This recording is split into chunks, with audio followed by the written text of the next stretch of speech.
And we are live, Neelam. Good evening, friends. When restless thoughts like troubled rivers flow, a poem comes and teaches them to slow. Each tender word brings silence to the soul, and broken rhythms gently become whole. That's poetry for me, and hope everyone resonates with the thoughts. Good evening from India.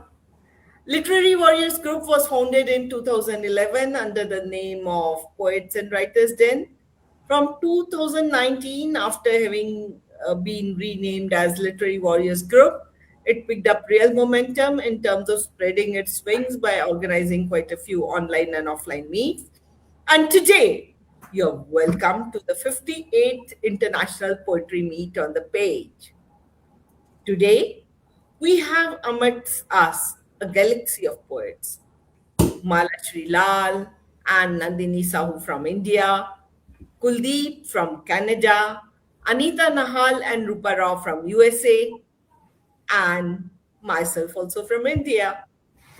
So let me begin by introducing our multi-talented poets. Malashree with 26 books, retired as Professor English Department, University of Delhi. Publications include Tagore and the Feminine and the Law of the Threshold.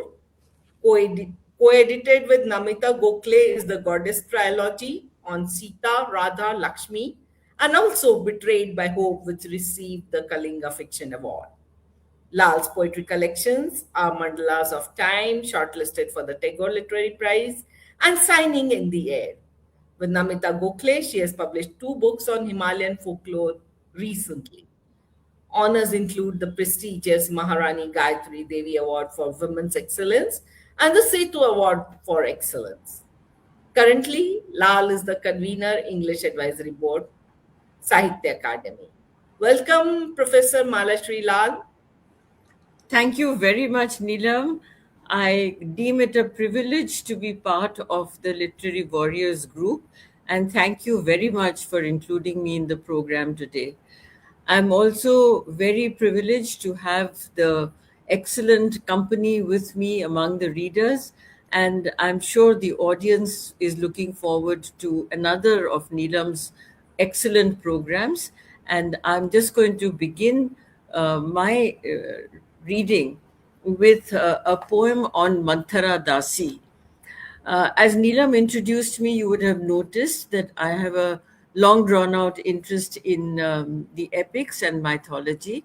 And I've particularly been looking for the characters who have been reviled, who have been put on the side, whose voice has been silenced by both patriarchy and also social hierarchy. And Manthara, to my mind, sounds like one of those who has had multiple oppressions thrust upon her. I wanted to just enter her mind and see her more sympathetically as a kind of a mother figure to Kekai. So here is my poem. It's appeared in the first volume of poetry that I published, which is Mandalas of Time. By the way, I started writing poetry, or rather publishing poetry, rather late. This is 2023. Manthara Dasi. Could I close my ears to those barbs? Kubra, hunchback, shame, oh shame, crooked. So I was born, the ugliest of women, where beauty is praised, mocked, derided as a cujo, as though I bore a crooked soul.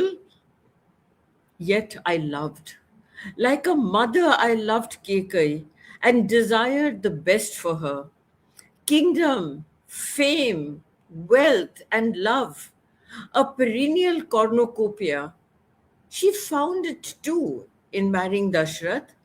I wanted more for her, the supreme power of being Queen Mother. The hunchback's wisdom, observation, and acuteness didn't fail me, and Kekai, obedient daughter, asked for her boons: kingdom for Bharat and Ram's exile. Oh, horror! The sublime dream turned into infernal curse. People pelted stones on my back, shouting, Kubra, Kujo. My daughter shut her door against me. I slunk into a hovel to save my life. I slept among worms and putrid soil, bereft of care or sympathy. I was hated, reviled for my ugliness.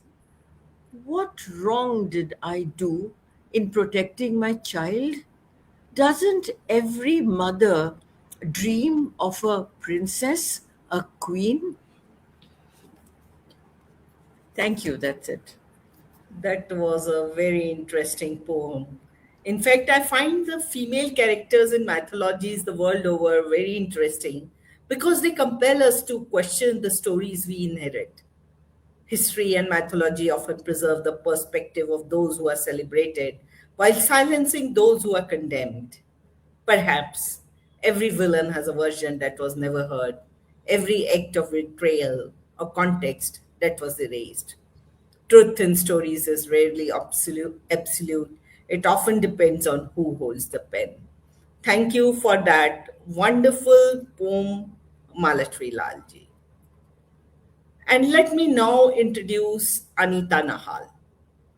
Anita Nahal is a professor, poet, children's book writer, novelist, and short filmmaker.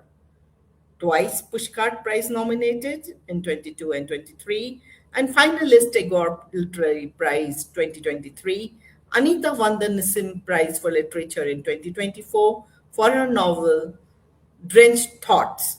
Anita has authored 17 books, a Fulbright and NEH scholar. She teaches at the University of the District of Columbia, Washington, D.C. So, Anita, we would request you to render both your poems since you are a bit busy today. Over to you.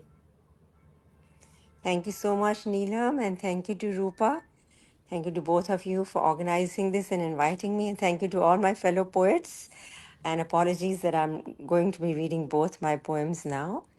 Um, so I thought I'll choose two poems, one from my very first book, which came out in 1988. It was called Initiations. And then the second poem is from my latest collection, which came out last year, called Animals, Prose Poems on Sentiency, Decency, and Indecency. I just wanted to show that how basic human thoughts and emotions don't necessarily change, though we might adjust and compromise and slightly alter our responses depending on our circumstances.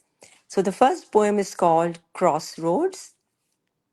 Like a rock, uncertainty sits in one's heart, large and dark, refusing to budge. And the heart is alone, its chambers intertwined but muddled, like stars in the cold black night, undecided about their companions. The paperweight is light, and the sheets beneath shift with the first whiff of air. The vulnerable raft rocks wildly while rushing waters threaten its moorings to carry it off to sea. The predicament is whether to wear glass bangles adorned with brilliant colors, ringing delicate crystal notes, or to arm myself with steel, firm and compact, yet grave, very grave. And I wonder that even though I have my spectacles on, will I be able to push the thread through the needle's minute opening? So this was my first one. And thank you, thank you. And the second one, sorry, this is not from my animals. I'm sorry, I misspoke. This is from a collection that I'm currently writing. When I will finish it, I don't know. But this poem was published recently in the Poem a Day of the American Academy of American Poets. It's called The Quiet Shift. And on top, I have a quotation by Swami Vivekananda.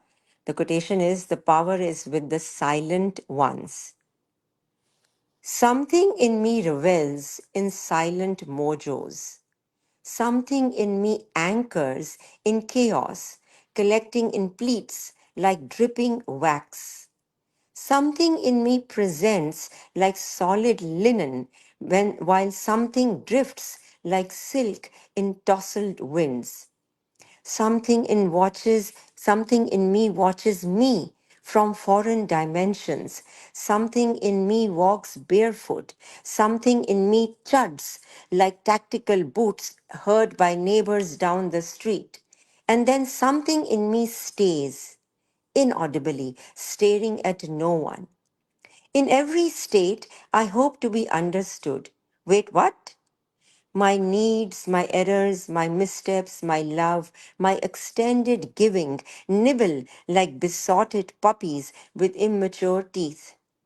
Deliberately, as it rains or snows, I let these lead me into some sort of wisdom as I rub my palms, soothing the aridity of increasing wrinkles.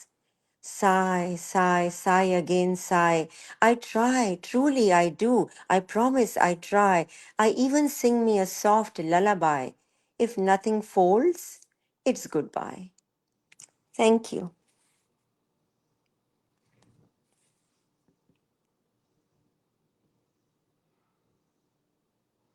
These were wonderful poems, dear Anita, and we loved hearing them. In fact, a few lines. Nothing announced the moment I changed. The same roads waited, the same windows opened. Only Yeah. my footsteps had learned a different language, and the horizon no longer felt far away. Shifts come after a lot of thoughts, but they aren't usually loud. Thank you for those lovely poems, dear Anita. Thank you. And it's now time to introduce my dear friend and sister, Nandini. We've stayed together in Kolkata for some time, and it was a wonderful time that we both had. So, Professor Nandini Sahu, Vice Chancellor, Hindi University, West Bengal, Amazon's best selling author, Professor of English, and former Director, School of Foreign Languages, IGNOU, New Delhi, is an established Indian English poet, creative writer, and folklorist. She is the author, editor of 23 books. She is the recipient of the prestigious Madhusudan Academy Award 2024, Lifetime Achievement Award 2024, Tagore Samman Award 2025, and Honorary Fellowship by International Academy of Ethics, India. So, Nandini, we are eagerly waiting to listen to your poems. Thank you so much, Neelam. Sabhi ko namaskar. I am so glad to be a part of this. Switch it on. Yeah, I am so glad to be a part of this international poetry reading session with so many wonderful poets sitting in front of me with whom I share sisterhood and solidarity. And especially with Neelam, I have a soul connection, like she said. And Rupa, whenever you organize, you hold any program, you do it excellently. I mean, your professionalism, the way you present, there is something about your voice that I so admire. You have been doing too well. And Malashree ma'am, the poem she read, I have reviewed that book, so I have gone through all the poems very carefully. I resonate with her when she said that she writes about mythology is most of the times the background of her poetry. In many of my poems, also like all of you know, Sita, Draupadi, and Gandhari, so many poems I have. But today I'm going to read another poem on nationality that I told Neelam. And this is for my son, not exactly my only son. It's for all the sons and daughters of the country.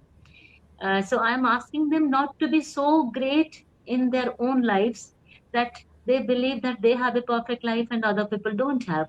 So it's kind of creating empathy in them and talking about nation, nationality, and nationhood to the children in the country. Title of the poem is A Nation is Not an Emblem. I will repeat, a nation is not an emblem. My son, never grow so tall that a grieving head cannot rest on your shoulder, that tears fall short of you and return unheard to the ground. Do not become so clean that you must hide the stain on your shirt. You need not camouflage the candid dirt earned by sweat and by toiling the soil. Don't you sharpen your mind so fiercely that it slices away from the commoner, an intellect that needs a vocabulary test as a bridge is already too far from the river of living speech. Let your wisdom walk barefoot so the common feet may walk with it. My son, never become so dignified that when you stumble upon the road, you have to rise while hiding your face. Fall openly.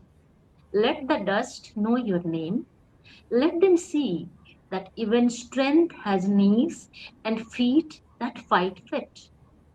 Do not become such a patriot for whom a flag weighs more than a life.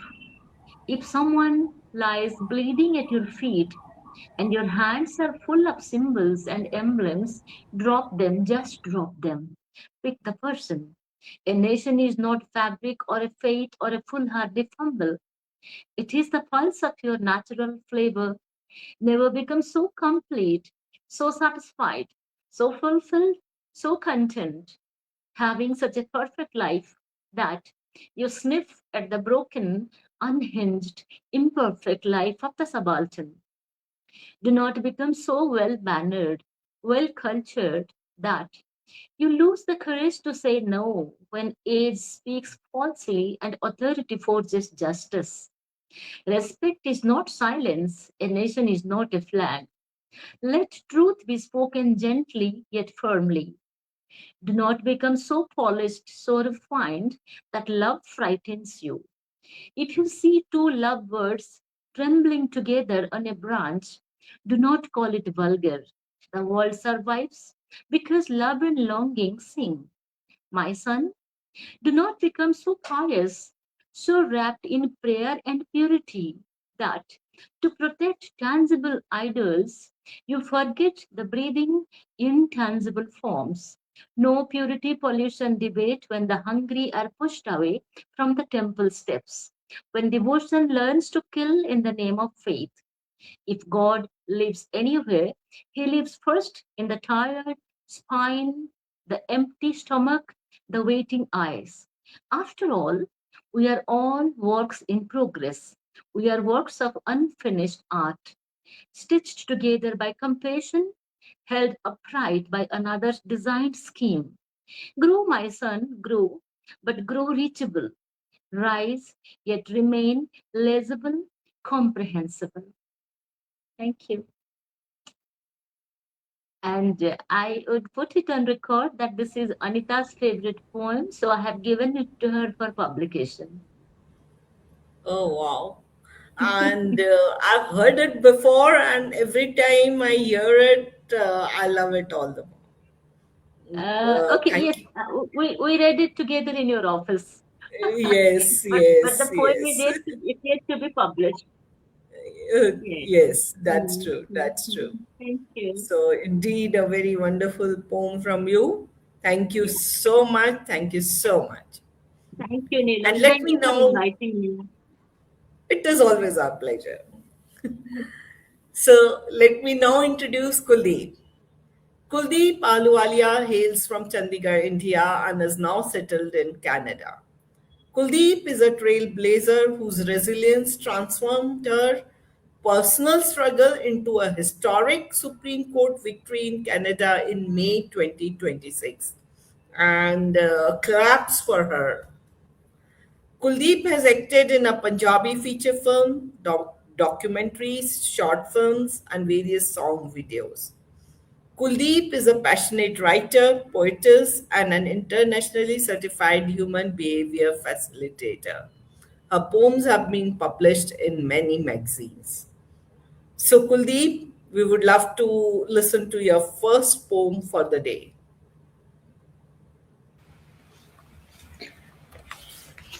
Thank you, Neelam. Thank you for inviting me today for this lovely program and meeting with all you prestigious poets, writers. Oh my God, I'm so thrilled.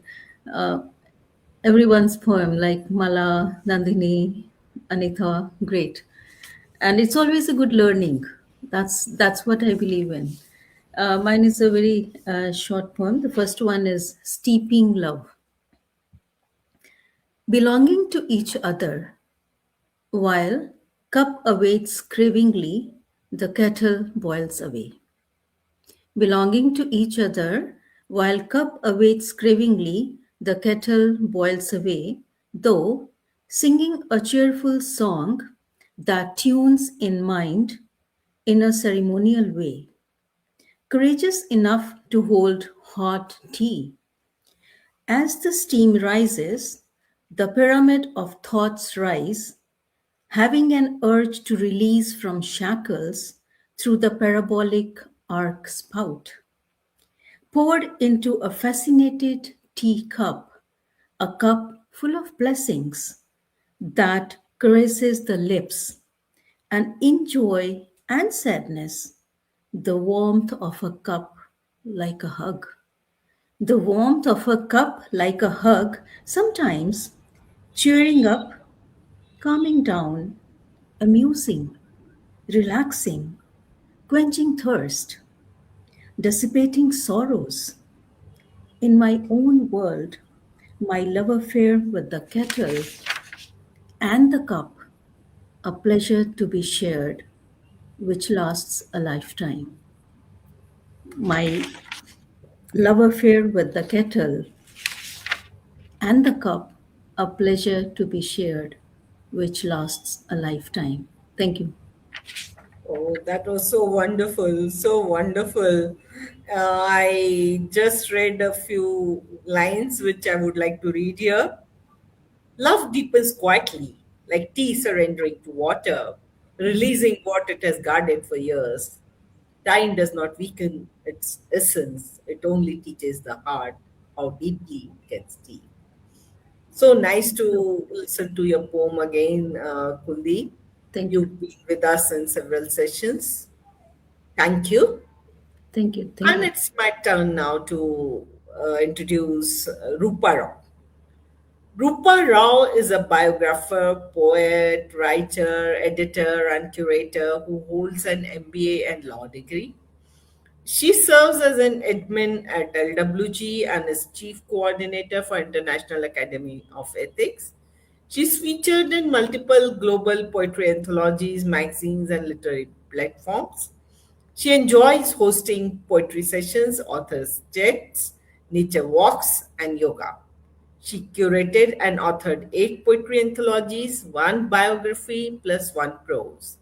In addition, she also edited a fantasy novella by me, 3 poetry collections for friends. So, Rupa, we would love to listen to your first poem. Thank you, Neelam, so much. And I want to thank so many of our friends who have joined us live. We have Anuradha, Sadbir Ji, we have Seema Jain, we have Manisha Rastogi, Anshu Sharma. Thank you so much for all the support, encouragement, and love to our poets here. And starting with Malashree, I'm in awe of. Motherhood has two sides to the coin, and one side is selfishness and seen as charity on the other flip side of it. So, what a beautiful poem from mythology. The characters taken, but motherhood remains the same no matter where we are. Thank you for that. And Anita, your book initiation, the poem you picked, and the second one, The Quiet Shift, are wonderful. And Kuldeep, I enjoyed the cuppa with you. Thank you for sharing with all of us friends and sisters here. And Nandini, thank you for joining, although you're unwell. And your poem is so touching because I think authenticity and being true to oneself comes above every flag and emblem and patriotism. Thank you for that wonderful, powerful poem. And Neelam, thanks for this opportunity. And this poem is titled Allow Me. Sometimes I'm tired of that one more call. Few chats wobble, couple of them tumble, some stall. I do not promise eternal sunshine on full blast. Time zones flip, I'm too early or half past. Life throws highs, lows, loops, and slips. Sharing gets tough when I lose my grip. Space and silence help me reboot bright. It is not a proof that our chat lacked spark or light. Self repair brings back my bounce and rhyme, makes me ready, revived, refreshed for next time. Some days I'm dense fog, not crystal clear. Some days I'm slower, not shifting in high gear. Allow me, allow me my pause, allow me my reset, allow me to recharge my vibe. I promise to hop back warmer with rhythm and jive. Thank you so much. This was a poem in response to the fact that sometimes life gets a little busy and one needs to withdraw to revive oneself and cannot respond to the many calls. Wonderful indeed. Loved listening to your poem, dear Rupa. Thank you so much, Neelam. And it's my turn now, Neelam, to introduce someone who needs no introduction, the founder of LWG, my dear friend. You, Neelam, are an author of 84 books and counting because the number keeps changing every time I introduce you. And you hold 3 records in the Limca Book of Records. You have been honored with Sohanlal Dwivedi Puraskar by Maharashtra State Hindi Sahitya Academy, the Premchand Award by Ministry of Railways, the Rabindranath Tagore International Poetry Award, the Freedom Award by Radio City, the Rural Lifetime Achievement Award, among many, many other accolades. In 2014, Forbes India recognized you as one of the 78 most popular authors in India. And I invite you to talk about a phenomenal woman. I wonder who that is. Over to you. Thank you, dear Rupa, for that kind introduction. And I would be rendering a short poem. The poem is, in fact, titled The Woman I Love. She is a phenomenal woman. She surfaced from the ashes and yet burned, for enflaming removes all the undesired thoughts that bestir in the mind due to familial and societal pressures, making her feel like a reflection of others. She wanted an unadulterated version of herself, innate to her own dreams. She learned to say no in her tramp like journey, for in her no encamped her strength that was necessary in her quest. She faltered, not once, not twice, but many a times. She learned to accept her brokenness with a smile. Her firepower wasn't in losing, it resided in accepting her mistakes and moving on. She knew that she would be a trailblazer someday. She knew that she would be a trailblazer someday. She wasn't born with a silver spoon, but she kept creating silver all around her aura. She wasn't born with a silver spoon, but she kept creating silver all around her aura. So that was my poem. Thank you so much. Beautiful. And this poem, coming from a phenomenal woman yourself, is a delight and a pleasure to hear. And I think we are a group of phenomenal women, not only on this panel or this group of LWG, but across the sisterhood that we share. So back to you, Neelam, to continue with your second round. Thank you so much, dear Rupa. Thank you, dear poets, for your lovely poems, which we are all enjoying this evening. And we have a lot of wonderful audience who is commenting and who is encouraging us. I'm sure that the viewers who will join us later would also love the poems and find them interesting.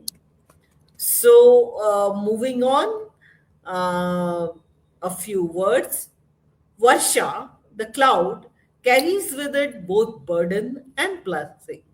It travels silently, gathering weight until holding on is no longer possible. Then it lets go, and the earth blooms. Perhaps there is a lesson in that. Not every release is a loss. Sometimes we must empty ourselves to become the reason something else grows. Well, that's my thought, dear Malashree ji, and we would love to listen to your poem on the theme of Varsha, the clouds. Thank you very much, Neelam. And thank you, all the other poets on the panel, for the beautiful recitations and your thoughts in lovely language and very thoughtful metaphors. I've enjoyed listening to each one. And also, the audience that we have is extremely encouraging, very receptive to the variety. And I want to thank each one of you there listening to the program for being with us. I'm now going to read the second poem, which is titled Varsha, as Neelam just said, from my relatively new collection, which is called Signing in the Air.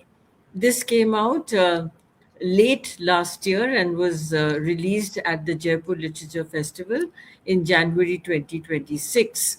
And many people have asked me about the strange title. And I've explained it in my own way to say that it's about imprint and erasure. Because many of us have a deep sense of ego, and we think that our signature is in a way, the shorthand to our identity. But if you look at the clouds, and I read a lot of Kalidas, so Meghdut is one of my favorite poems. And sitting in an overgrown city like Delhi, the only escape is when you crane your neck and look up there. And what you see is clouds who are never still. And it reminds me that none of us is ever still. So, however much the ego might be there, the imprint is there. Like the clouds moving on, we will also be erased. The second point I want to make before reading the poem is that as a student of literature and mainly a colonial syllabus that we inherited, the seasons were only four: summer, winter, autumn, and uh, what is it? Some summer, winter, autumn, and spring. Yeah, Monsoon. yeah, exactly. But we never saw that kind of an autumn with falling leaves and golden leaves and all that. And we never saw the winter with heaps of snow all over the place. And we never saw daffodils in the spring and things like that. And yet we have in our own tradition the Bara Masa, which captures the idea of seasons much more accurately. But due to the colonial education, somehow the Baramasa, which is popular in painting and also in music, has been ignored in English writing in India. That was my feeling. So in this book, I didn't write about the Baramasa, but I wrote about the six seasons, which is also another division that we have. And since we are in the month of July, and in the midst of a climate change where we don't know whether the seasons will keep to what has been classically understood to be their aura, this is an appropriate time, I thought, to remind us of what Varsha was and what Varsha may have become. So, this is the poem. It's called Varsha, the Cloud Messenger Today. Cloud messengers have been stricken with amnesia. They forgot to carry the basket of rain or listen to the prayers of the parched earth below, static, heavy, and grey with pollution. The cloud megha resemble the umbrella over Hiroshima when bodies vaporized in the intense heat, leaving a throttled imprint on wounded steps. Today, it'll be tortuous, prolonged, annihilation. Varsha Ritu, but no rain. Varsha, no frolicking among freshly sprung ponds. Varsha, wake up to Kalidas's Chanda to chant Meghdut's lines. Now roam wherever you please in your glory. Our Kalyug has caused you amnesia. Forgive. Oh, please forgive. Thank you. What a different perspective.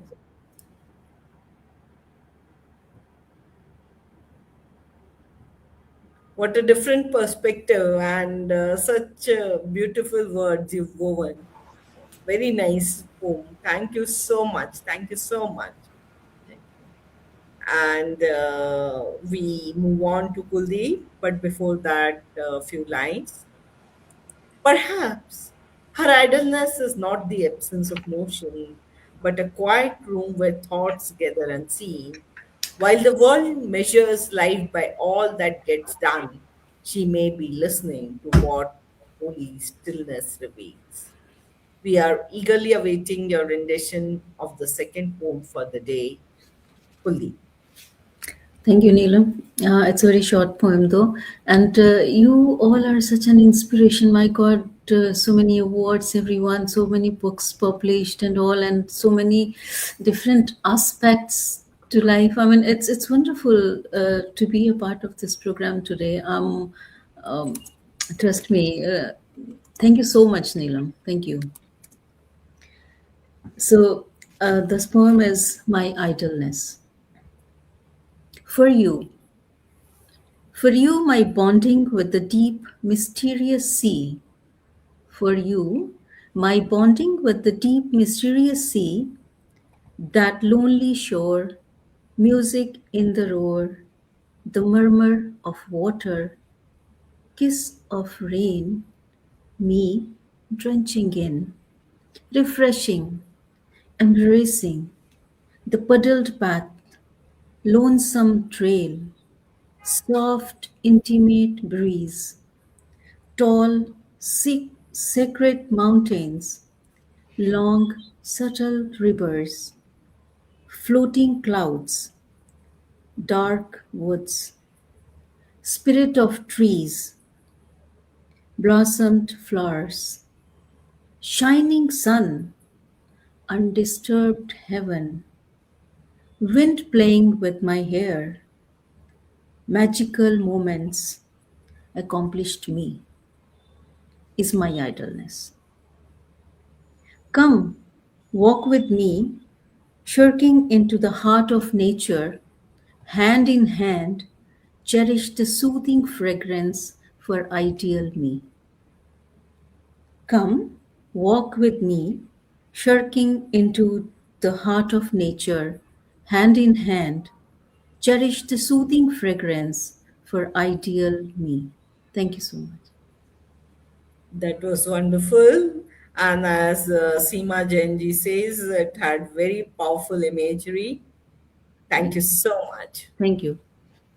And Thank you so much. moving ahead, I would like to invite Rupa, but before that, a few lines. The moment loyalty is asked for, something shifts. Trust wonders why it must stand trial. What is freely rooted needs no oath of permanence. Only fragile bonds keep asking to be proved. Over to you, Rupa, for your next poem. Thank you so much once again, Neelam. And I do want to acknowledge here the beautiful lines from Malashree and from Kuldeep. And Malashree, I love the fact that you mentioned about our egos, bloated, huge egos, and we are those mere shifting clouds which will float away. And we need to look at how small, minuscule we are under those clouds, which need to actually, I think, sprinkle and wash away the egos we hold so big. Thank you for that wonderful poem. And Kuldeep, once again, idleness. Lovely. Loved your two poems. And coming to mine, I titled it Loyalty. And actually, it has some kind of connection to what Nandini talked about and also what Neelam just now shared in her four-liner. Loyalty is a virtue until given to a bully wrapped in a clown. Then one is stuck holding secrets that could shut the circus down. Loyalty is a virtue until given to a bully wrapped in a clown. Then one is stuck holding secrets that could shut the circus down. Folks stay loyal like a villain who is oddly sentimental but betrayed once. Their memory gets accidentally dental. Loyalty is a contract written in invisible ink. Break it, and they smile while plotting something none can predict. Most are loyal to the real ones, the ones who do not pretend. The rest get archived like emails that are never meant to send. Give loyalty wisely. It is a dangerous, dicey little gift. Aim it at the wrong crowd, and sanity shakes, starting to drift. True loyalty is rare, like a ghost that pays rent, but when it is mutual, it feels heaven sent. True loyalty is rare, like a ghost that pays rent, but when it is mutual, it feels heaven sent. Thank you. So well said, Rupa. Loved your poem. Thank you so much, Neelam. And coming to your last but not the least, and a very important poem, The Unquiet Shores. And we have so many of our dear friends joining and commenting. We have Ranu Unyal, who is here for Malashree with her comments, Seema Jain, Sadbir Chadda, Anuradha, Asha Gaur. We have Rastogi. Thank you so much for your wonderful comments. And now over to you, dear Neelam. Cannot wait to hear. Thank you so much, Rupa. While I was posted in Kolkata for almost 18 months, I've written a lot of poems sitting on the bank of River Hooghly. So this is one of those poems. I shall be publishing it under the title The Soul Sky. So here goes the poem. Unquiet Shores. Your mind is like a shore. Everyone believes that it's calm. Your mind is like a shore. Everyone believes that it's calm. An onlooker may lazily spend a few hours sitting, sipping tea, and even eating pyaz pakoras. An ardent photographer may try to capture the breathtaking beauty. A weekend painter may come with his canvas and paint the contours of the stage shore. A notable poet may write on the reflections of the night lights that rhythmically shake in water. What they'll all assume is that the shore is gracefully calm. What they'll all assume is that the shore is gracefully calm. However, the inner turmoil may, like the overwrought waves, keep striking towards the poised surface again and again and yet again. However, the inner turmoil may, like the overwrought waves, keep striking towards the poised surface again and yet again. And if you don't dip your meandering mind in a sacred bottle of nirvanic nectar and fearlessly face the inner turmoil, the waves may also evade you, taking away your comforting charm. So that was my poem. Wow. So Kolkata did that to you. Hooghly has heightened your creativity to talk about the shores and the waters and the peace and the calm. Love that. Look forward to the next book that will be nothing but all about Hooghly and your world and life around it. Thank you so much, dear Rupa. What an amazing evening it has been, dear Malashree, Nandini, Kuldeep, and Anita. On behalf of Literary Warriors Group, Rupa and I would like to thank you from the deepest corners of our hearts. We would love to have you again in some other episode of the International Poetry Meet. So, see you till next time. Bye bye. Bye bye to the lovely audience. Thank you. Bye Thank you, bye. Good everyone. night. Thank you. Good night. Thank you, everybody. Thank you.